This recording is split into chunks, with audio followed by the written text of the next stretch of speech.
best for NFL-bound stars and mdash, and their teams. There's been a fair bit of consternation from many corners about the trend of college players who plan to enter the NFL draft skipping their bowl games to avoid injury. Which is understandable.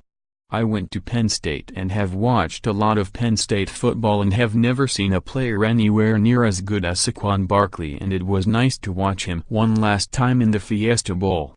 Then he gave an interview and immediately praised his offensive line and was gracious as could be, and I felt genuine pride and warmth about the whole thing. On every social media platform I know of, Penn State fans were reveling in it. He shouldn't have been out there, though. The risk was too much, yes, but more than that, Penn State coaches, and therefore fans, should have wanted him to sit out, as sad as that would have been. Because now more than ever, non-playoff bowl games are about getting an early start on next year, not finishing the current season. It's a weird system, in a way. The teams with a winning record that get a bowl invite are able to keep practicing until the bowl game is played. The teams that don't have a winning record, and therefore could really use the extra practice, must stop practicing. It all feels a bit like, I don't know, rigging a system so as to give huge tax breaks to people who are already wealthy. Florida State's Derwin James sat out the Seminoles bowl game. Melina Vastola, USA Today Sports. For a team like Penn State, which aspires to be in the playoff each year, the best use of that extra practice time is to begin preparing for next season. That means getting more reps for the players who are going to be competing for a starting role. It means getting more actual in-game reps for guys who will absolutely need to fill holes left by departures. In this case, running back Miles Sanders. He'll be asked to replace a legend, and what he needs most now is the confidence that comes with playing snaps.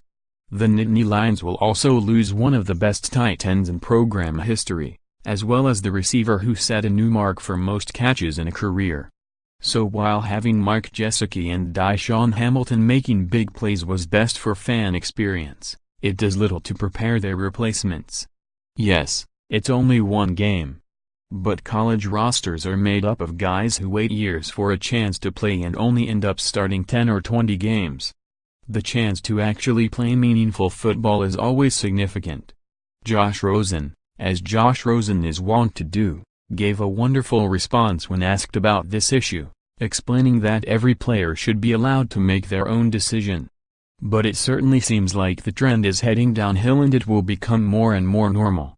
NFL-bound players, in addition to skipping out on the risk inherent in playing a game, get a head start on preparing for the combine and their pro days, events that require a complete and drastic change in the way they train.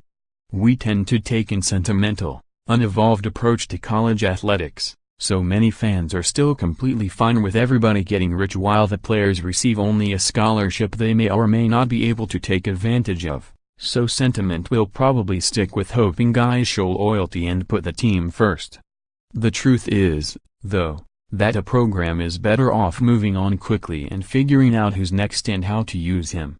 Bowl games make bowl directors rich, give a tiny boost to the communities that host them, provide somewhat watchable sports content for networks, give alumni somewhere to travel and reward players with lavish, though still minuscule in the scheme of things, gifts.